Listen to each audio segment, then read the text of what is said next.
नमस्कार दोस्तों, हमारी आज की कहानी भी सच्ची घटना पर आधारित है। ये कहानी बंगाल के एक बंगाली परिवार से जुड़ी हुई है। उस परिवार में 3 लोग रहते थे, अनु, मऊ और इन दोनों लड़कियों के पिता सुदीप्तो।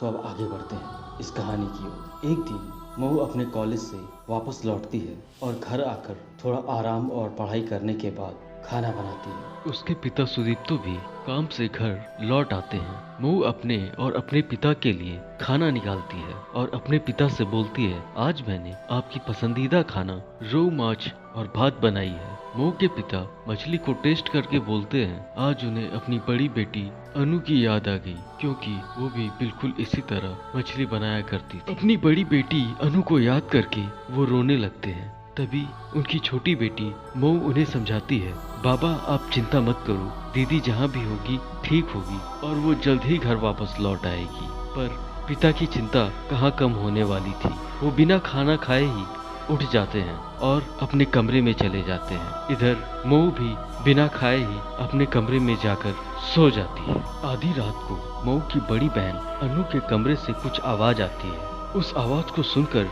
मऊ उठ जाती है, क्योंकि मऊ का कमरा अनु के कमरे के बगल में ही था।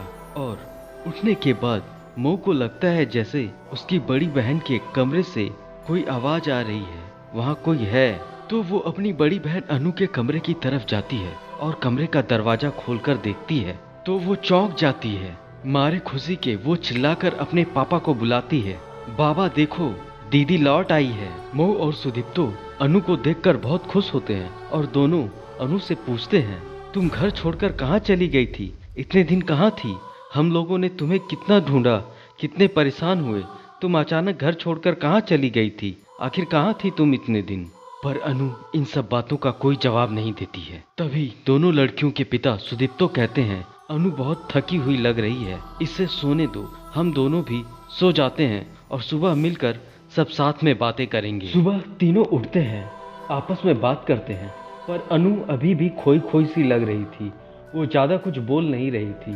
तो सुदीप्तो और मऊ सोचते हैं, ये इतने दिनों बाद घर आई है, शायद इसी वजह से वो धीरे धीरे पहले जैसी हो जाएगी, इसलिए उसे ज़्यादा परेशान नहीं करते हैं।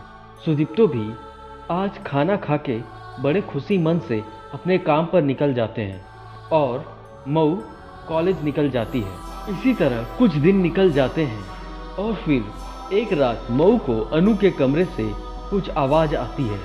मऊ उठकर अनु के कमरे की तरफ जाती है और धीरे से अनु के कमरे का दरवाज़ा खोलकर अंदर झांकती है तो देखती है अनु किसी से बात कर रही है, पर कमरे में अंधेरा होने की वजह से वो देख नहीं पाती है कि आखिर वहाँ अनु के अलावा कौन है।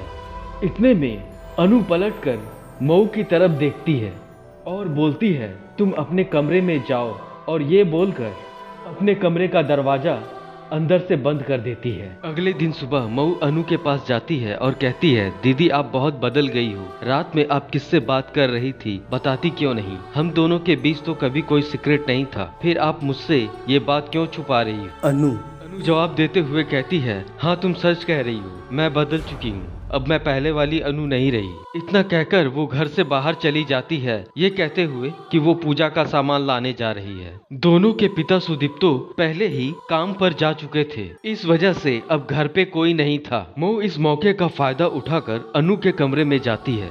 अनु के कमरे में जाते ही उसे वहाँ का माहौल बहुत ही डरावना लगता है। कमरे में चारों तरफ अंधेरा और अजीब सा महसूस होता है, जैसे वहाँ कोई है।